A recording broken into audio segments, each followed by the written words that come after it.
Pemirsa, pemerintah Provinsi DKI Jakarta memberlakukan pembatasan sosial berskala besar PSBB transisi mulai 5 Juni 2020. Lantas, bagaimana tanggapan Ombudsman terkait kebijakan ini? Kami sudah terhubung dengan anggota Ombudsman Adrianus Meliala. Selamat petang, Pak Adrianus. Selamat petang. Ya, Pak Adrianus, bagaimana Anda melihat penerapan PSBB transisi di DKI Jakarta saat ini? Ya kan baru mulai, Mas.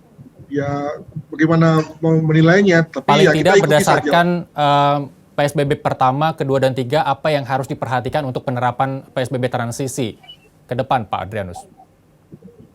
Ya, menurut saya lebih pada konsistensi ya. Jadi kalau misalnya PSBB itu diartikan sebagai pemeriksaan di checkpoint ya, di checkpoint di pintu-pintu masuk Jakarta misalnya, maka apakah itu berlangsung konsisten? Kesan saya adalah bahwa pemeriksaan tersebut misalnya hanya berlangsung pada pagi hari dan sore hari. Petugas itu kemudian pada siang hari itu lebih pada santai, duduk-duduk gitu ya, mengindikasikan bahwa tidak konsisten. Demikian juga misalnya kalau kita kaitkan dengan peraturan yang ditetapkan dalam Perda DKI mengenai usaha yang boleh dibuka, maka juga kelihatannya ada saja usaha yang masih bisa curi-curi, ya. Ini mengisahkan bahwa tadi pemerintah belum konsisten. Nah, pada konteks PSBB saja ketidakkonsistenan itu ada, apalagi pada masa transisi yang pada dasarnya adalah pelonggaran kan, maka semakin mungkin adanya ketidakkonsistenan dari pemerintah begitu. Saya kira dalam hal ini memang mau nggak mau ya, walaupun kita tidak juga menyalahkan pemerintah pusat maupun daerah, tapi memang dalam hal ini dirigen dari ini semua adalah pemerintah ya. Masyarakat yang dewasa ini cenderung sudah berada pada posisi tertekan ya di rumah, tidak bekerja, demikian juga dunia usaha juga tidak lagi memiliki semacam kemampuan untuk bangkit, maka memang amat ditentukan oleh pemerintah sendiri. Nah, ketika pemerintahnya sendiri kelihatannya ya minimal dalam ini aparat-aparat yang kurang konsisten dalam rangka menerapkan kebijakan tersebut, maka tentu akan menjadi tidak ideal begitu. Baik, di samping inkonsistensi dari pemerintah Provinsi DKI Jakarta, kita komparasi Pak Adrianus dari PSBB penerapan pertama, terus kemudian kedua, ketiga, selain kasus yang memang sangat disayangkan meningkat dari setiap penerapan PSBB 1, 2, dan 3, apalagi yang harus menjadi pelajaran penting dari pemerintah Provinsi DKI Jakarta, dari sektor apa saja Pak Adrianus? Ya walaupun tadi saya katakan ada semacam inkonsistensi, demikian juga terdapat kelemahan dalam rangka misalnya penyaluran bansos ya, itu juga terdapat permasalahan kan. Lalu juga ada soal dengan penyediaan dari alat-alat kesehatan. Ya, kita lihat misalnya pada 2 bulan lalu itu ada masalah dengan soal APD.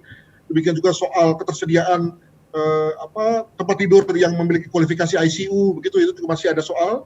Dan juga keterlambatan dalam rangka pemeriksaan PCR khususnya pada disampaikannya hasilnya kepada yang bersangkutan. Maka menariknya adalah bahwa sebetulnya DKI juga menjadi contoh yang menarik dari segi turunnya angka korban atau angka prevalensi dari penderita COVID tersebut ya.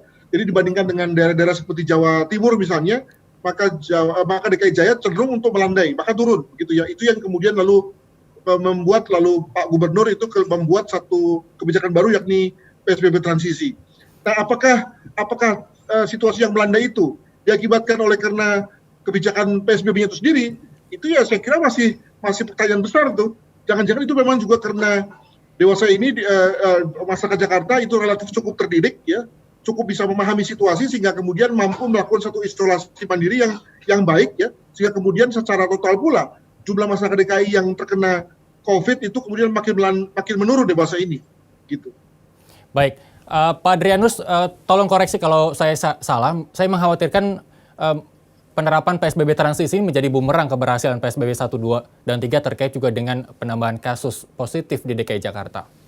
Saya kira itu tidak salah ya, justru itu satu concern yang valid sekali, Mas Irsal. Karena kalau juga belajar dari pengalaman di banyak negara, di Italia, di Korea gitu ya, di mana baru saja dilonggarkan lalu kemudian muncul lagi second wave, maka tentu itu juga kemudian dikhawatirkan terjadi di Jakarta dan di Indonesia pada umumnya. Masalahnya bukannya karena tiba-tiba COVID tiba-tiba menyerang dengan drastis, tapi lebih kepada perubahan perilaku.